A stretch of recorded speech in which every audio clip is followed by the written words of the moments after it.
એસઓજીને એક એવી human intelligence દ્વારા એક માહિતી મળેલી હતી કે એક વ્યક્તિ જે છે દુબઈથી ગોલ્ડ લઈને આવ્યો છે અને ડિલિવરી આપવાનો છે સુરતની અંદર.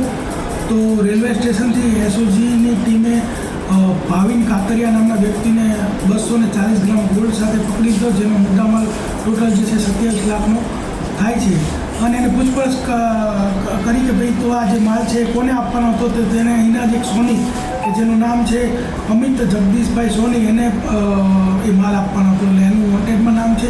તે ઉપરાંત એને ડિટેલમાં પૂછપરછ કરતાં જાણવા મળ્યું કે આ જે સોનું છે એ દુબઈથી અમદાવાદ એરપોર્ટ ખાતે અક્રમ જે છે ભરૂચનો એ લઈને આવેલો, અને અક્રમ અને ભાવિન બંને સાથે ટ્રેનમાં આવેલા, અને અક્રમ વચ્ચે ભરૂચ ઉતરી ગયેલો, અને ત્યારબાદ ભાવિન છે એ પકડાઈ ગયેલો. એટલે અક્રમનું પર વોન્ટેડ તરીકે નામ જાહેર કરે છે. ત્યારબાદ ડિટેલમાં પૂછપરછ કરતાં કે ભાઈ દુબઈથી આ સોનું કોણે મોકલ્યું હતું, કે નિરાલી ઉર્ફે નીલ રાજપૂત જે દુબઈમાં રહેતી, અગાઉ અહીંયા વેસુમાં રહેતી હતી, તેણે આ સોનું મોકલેલું હતું.